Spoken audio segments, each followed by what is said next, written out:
Assalamualaikum warahmatullahi wabarakatuh. Kaifahalukum anak-anak? Semoga dalam keadaan sehat walafiat dan dalam rahmat Allah Subhanahu wa taala bersama keluarga di rumah. Amin ya rabbal alamin. Baiklah, sebelum kita mulai, langsung saja kita mulakan dengan lafaz basmalah. Bismillahirrahmanirrahim. Pada hari ini kita memasuki pembelajaran kelima dan keenam di tema ketiga. Baiklah anak-anak, yang pertama kita akan membahas terkait mengenai tumbuhan padi dan teh. Melalui video ini, kalian akan mengetahui bagaimana secara umum struktur tumbuhan padi dan teh. Selain itu juga, di pembelajaran kali ini kita akan membahas sedikit apa itu monokotil dan dikotil terkait mengenai hubungannya dengan tumbuhan padi dan tumbuhan teh.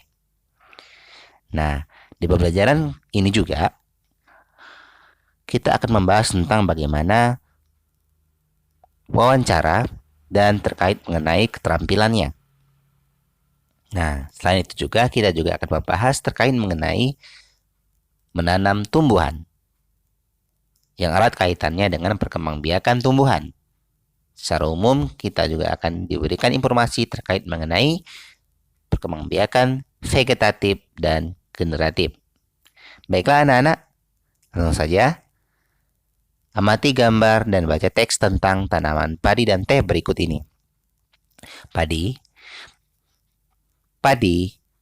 memiliki nama ilmiah Oryza sativa. Pada umumnya, tumbuhan di daerah yang berhawa panas, banyak mengandung uap air dan curah hujan yang cukup. Sinar matahari dan suhu sangat mempengaruhi tanaman padi.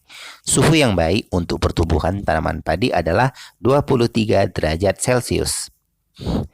Tinggi tempat yang cocok untuk tanaman padi sekitar antara 0 sampai 1.500 meter di atas permukaan laut.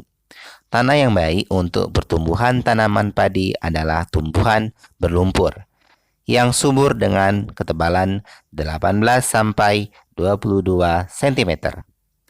Diperlukan pengairan yang cukup agar padi dapat tumbuh dengan baik.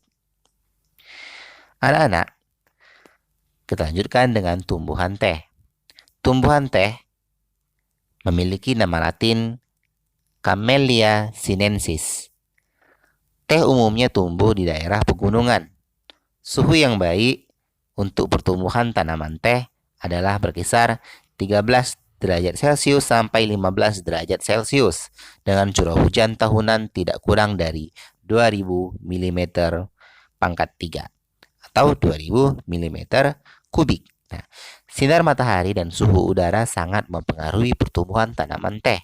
Bila suhu mencapai 30 derajat Celcius, maka akan memperlambat pertumbuhan tanaman teh.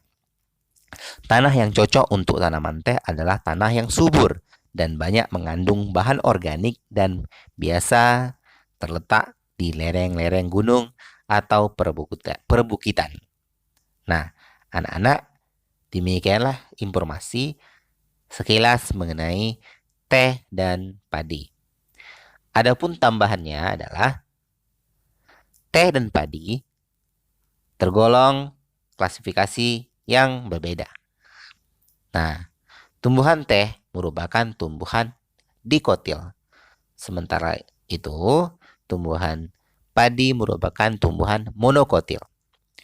Apa itu dikotil dan monokotil? Nah, tumbuhan dikotil adalah berkeping monokotil berkeping 1 dan dikotil berkeping 2. Perbedaannya secara umum, akar pada monokotil adalah akar serabut, sedangkan akar pada dikotil adalah akar tunggang. Batang pada dikotil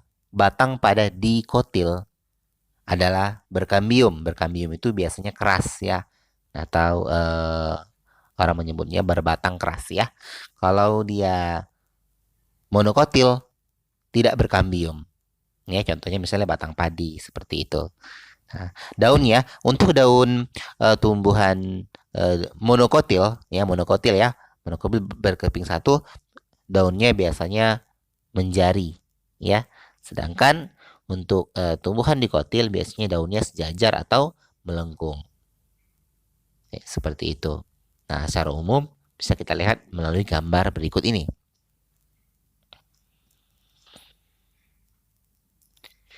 Anak-anak yang dirahmati Allah Subhanahu wa taala, di pertemuan sebelumnya kita sudah sekilas membahas tentang wawancara. Nah, pernahkah kalian melakukan wawancara? Masih ingatkah bagaimana membuat pertanyaan yang baik untuk wawancara? Baiklah, kita sudah mengenal istilah 5W1H atau orang menyebutnya 5W1H. Ya, dalam diserap dari bahasa Inggris. 5W diantaranya adalah what, why, who, when. Nah, what, apa, why, mengapa, who, siapa, when, kapan. Oke, yang belum where ya. Where, di mana. Sedangkan satu hanya adalah how, bagaimana. Nah, dalam kehidupan sehari-hari, pasti kita pernah melakukan pertanyaan, baik kepada orang tua kita, ataupun kepada siapa saja. Ya, ini dia gambarnya, diperhatikan. Untuk rumus 5W1H berserta contohnya. What, apa? Apa yang terjadi? Who, siapa? Ini misalnya ya, dalam sebuah pertanyaan, siapa yang terlibat dalam peristiwa itu?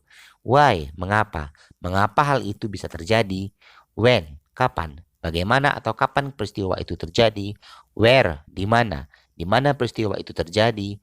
Who, how, bagaimana? Bagaimana peristiwa itu bisa terjadi?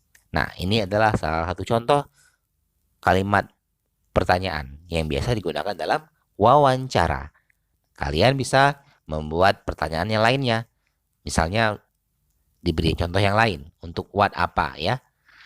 Apa yang sedang kamu lakukan? Nah, boleh.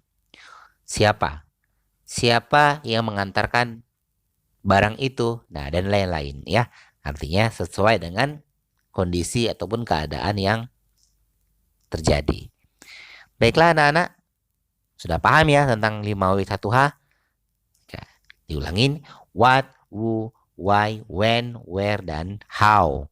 Baiklah, itu adalah kalimat tanya yang biasa digunakan untuk wawancara ataupun dalam pertanyaan-pertanyaan teks lainnya. Yang perlu kalian perhatikan adalah sebelum melakukan wawancara ada beberapa hal yang perlu diperhatikan. Yang pertama, buat janji dan minta kesediaan narasumber untuk diwawancara. Apa itu narasumber? Narasumber itu adalah orang yang kita mintai informasi. Yang kedua, tunjukkan kesan yang baik, misalnya datang seperti tepat waktu, seperti itu misalnya. Selanjutnya, berpakaian dengan sopan, berbicara dan bersikap santun, menyiapkan daftar pertanyaan yang sesuai dengan pokok permasalahan. Artinya, pertanyaan sudah kita siapkan sebelum kita melakukan wawancara. Selanjutnya, pertanyaan yang baik mengandung unsur ADIK Simba atau adik Simba. Kepanjangannya adalah apa, di mana, kapan, siapa, mengapa, dan bagaimana. Ini adalah unsur dari 5W1H tadi. Ya, kalau dalam bahasa Indonesia disingkat dengan adik Simba. Apa, di mana, kapan, siapa, mengapa, dan bagaimana. Selanjutnya berlatih agar tidak selalu membaca pertanyaan yang telah disusun. Artinya di poin ke-7 ini ya, anak-anak atau kalian berlatih agar tidak fokus kepada teks. Nah, ketika kita bertanya, kita langsung berhadapan dengan narasumber. Jadi tidak harus ataupun tidak selalu melihat teks pertanyaan. Nah, artinya kita butuh berlatih ya sebelum melakukan sesuatu hal. Nah, seperti itu juga ketika kita belajar, ketika kita mau ujian, kita harus berlatih dahulu, berlatih setiap hari, sehingga ketika ujian kita bisa menjawab pertanyaan-pertanyaan tersebut. Selanjutnya, ketika sedang melakukan wawancara, perhatikan hal-hal berikut ini. Yang pertama, perkenalkan diri sebelum wawancara. Selanjutnya, sampaikan tujuan wawancara. Mulai wawancara dengan pertanyaan yang ringan-ringan. Cairkan suasana dengan menanyakan tentang kegemaran tokoh. Jika suasana sudah cair, baru dihubungkan dengan persoalan yang menjadi topik wawancara. Selanjutnya, sebutkan nama narasumber secara lengkap, bawa buku catatan dan alat tulis atau alat perekam saat melakukan wawancara.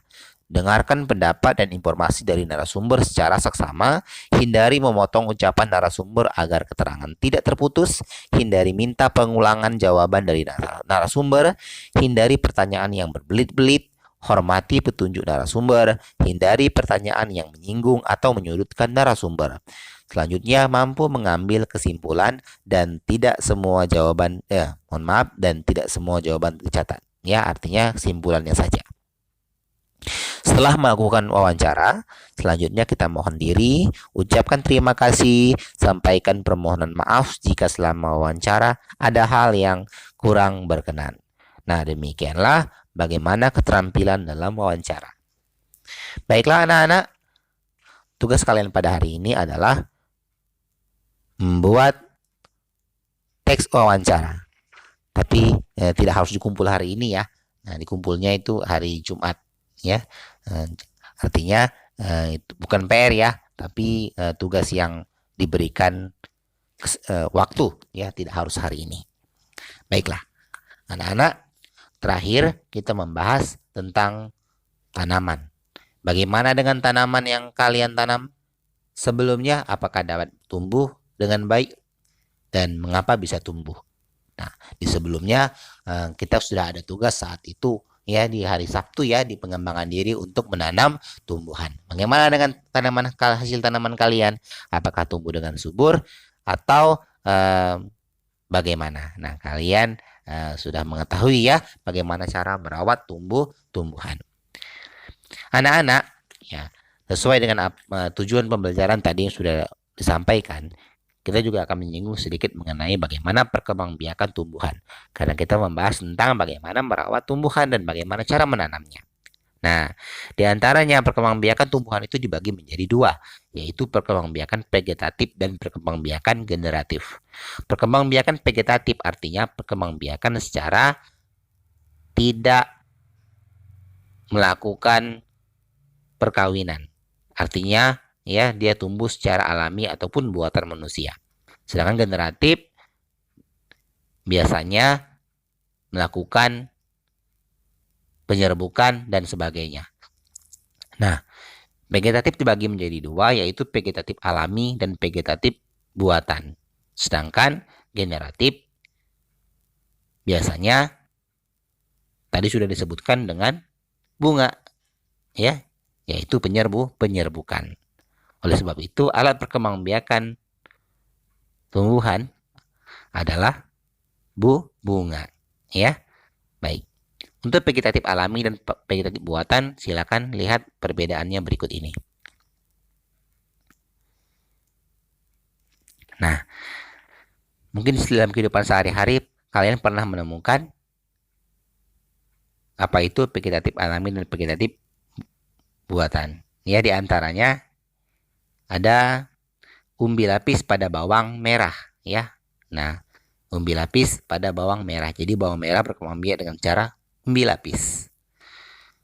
Ada yang berkembangbiak dengan cara umbi batang, misalnya pada kentang. Ada yang berkembangbiak dengan rizoma. Nama lain rizoma adalah akar tinggal atau rimpang, misalnya tumbuhan jahe. Yang berkembangbiak dengan tunas, misalnya adalah pisang, tebu, dan lain sebagainya. Yang berkembangbiak dengan tunas adventif, yaitu cocor bebek. Tunas adventif ini biasanya melalui daunnya, ya. Nah, ketika daunnya jatuh ke bawah, maka menjadi tumbuhan baru, ya. Itu adalah tunas adventif. Sedangkan perkembangbiakan generatif dilakukan oleh bunga. Nah, bunga memiliki bagian-bagian, di antaranya adalah benang sari. Benang sari ini alat kelamin jantan pada tumbuhan. Sedangkan putik adalah alat kelamin betina pada tumbuhan. Demikianlah secara umum penjelasannya. Sedikit lagi tentang perkembangbiakan vegetatif buatan. Nah, vegetatif buatan ini artinya dibuat oleh manusia. Nah, mungkin karena kalian pernah menemukan di antaranya dengan mencangkok, ya. Mencangkok seperti ini gambarnya. Biasanya, ya. Okulasi disebut juga dengan menempel dan menyambung serta stek batang. Stek batang itu maksudnya ketika batang itu kita tanam, maka dia akan menjadi tumbuhan baru. Misalnya pada tumbuhan singkong, ya kita menanam tumbuhan singkong menggunakan batangnya. Tidak dapat menggunakan batangnya sehingga batangnya dapat tumbuh. Demikianlah dikatakan dengan stek batang. Dan ada yang dengan cara merunduk. Baiklah. Yang wajib kalian kumpulkan pada hari ini adalah tugas berikut ini. Jazakumullah khairan. Assalamualaikum warahmatullahi wabarakatuh.